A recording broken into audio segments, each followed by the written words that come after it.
In 1992, Whitney Houston had already conquered the music world and was taking on the movies. The Bodyguard made her tops at the box office at number 4 in our countdown. Nothing could prepare you for a movie. I mean, straight out, nothing could possibly prepare you for a movie. You don't look like a bodyguard. This is my disguise. Well, his timing's good. It was Kevin Costner who wanted Whitney to co-star with him as a superstar who falls for the former Secret Service agent she hires to protect her. I got word that he wanted me to do this film and that he didn't want anybody else to do it beside me. That intrigued me. Well, we postponed the movie for a year because to wait for Whitney. There was an exotic quality to Whitney, you know. There was this thing about her. And you're ready to die for me? It's the job. The script had been around for nearly 15 years and was originally going to star Diana Ross and Ryan O'Neal. But when Whitney, who'd done only music videos, was approached, she had some serious reservations about her acting ability. I felt like, can I do this movie? Can I really pull this movie off? I mean, I'm playing opposite Kevin Costner. I mean, he's well-trained and all that kind of stuff, and he knows what he's doing. He's done a zillion movies. I mean, how am I going to stand up against this thing? This movie business like drying paint. Just watching paint dry. From the man himself. I said, well, maybe I should take acting lessons. Or she said, no, that one you don't need. We don't want you to do that. We want you to be just like you are. Rachel, I don't want to get confused about what I'm doing here.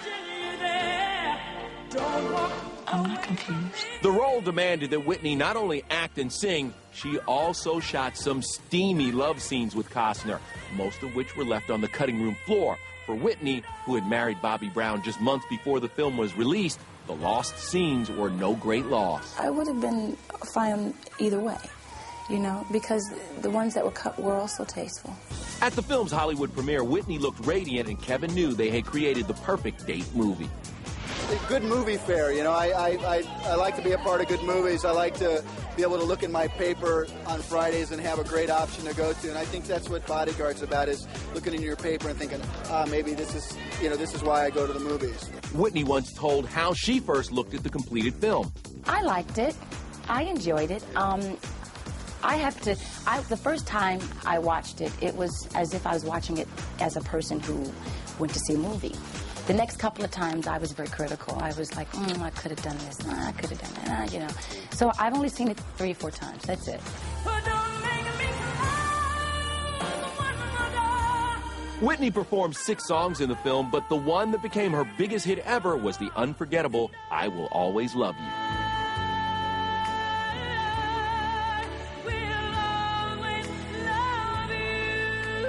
Originally written and performed by Dolly Parton, the song spent 14 weeks at #1 and was handpicked by Kevin, who was also one of the film's co-producers. The special edition DVD is out now.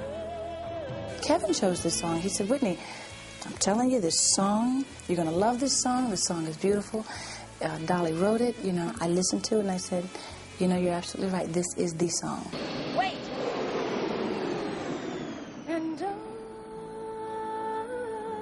During the filming of this final scene in the movie, in which the camera circles around the kissing couple, the camera operator was flung off the track. The take was used anyway. For Whitney, the experience was also dizzying, but one she was proud to have survived. Just that I made it is the most rewarding experience from this movie, I think.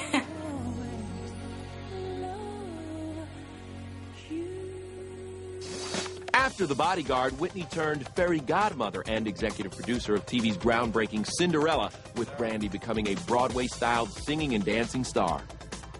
You weren't wishing that one of those pumpkins in the yard would turn into a great big golden carriage and take you to the ballroom, were you? Well, she called me and asked me if I would be Cinderella, and that was a big thing for me because I was really excited about the movie and everything. So when she called me, I just was happy because she wanted me to be Cinderella.